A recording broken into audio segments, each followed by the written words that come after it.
संतोष देशमुख हत्या प्रकरणाला जवळपास 3 महिने पूर्ण झालेत, पण अजूनही या प्रकरणातला मुख्य आरोपींपैकी एक असलेला कृष्णा आंधळेचा शोध लागत नाहीये. त्यातच आता कृष्णा आंधळेच्या हत्येचा संशय व्यक्त केला जातोय. विशेष म्हणजे हा संशय विरोधक नव्हे तर सरकारच्याच एका मंत्र्यांनी वर्तवलाय. त्यामुळे कृष्णा आंधळे सापडणार की नाही अशी चर्चा सुरू झालेली आहे. बातमी सविस्तर पाहूयात. त्याआधी तुम्ही HPN मराठी न्यूज चॅनल पहिल्यांदाच पाहत असाल आणि अजूनही चॅनलला सबस्क्राईब केलं नसेल तर नक्की सबस्क्राईब करा, जेणेकरून आमचे अपडेट्स लवकरात लवकर तुमच्यापर्यंत पोहोचतील. मसाजोगचे सरपंच संतोष देशमुख यांच्या हत्या प्रकरणातील मुख्य आरोपी कृष्णा आंधळे 90 दिवसानंतरही फरार आहे.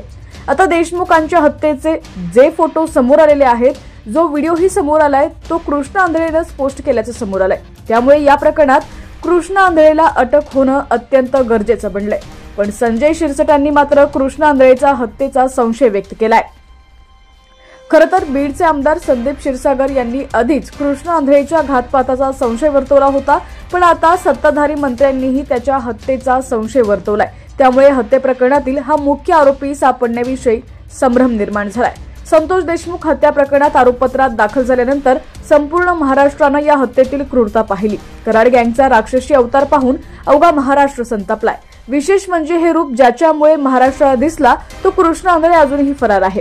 त्यामुळे आता 3 महिने पूर्ण झाले तरी कृष्णा आंधळे सापडणार की नाही याचं उत्तर तपास यंत्रणांनी देणं गरजेचं आहे.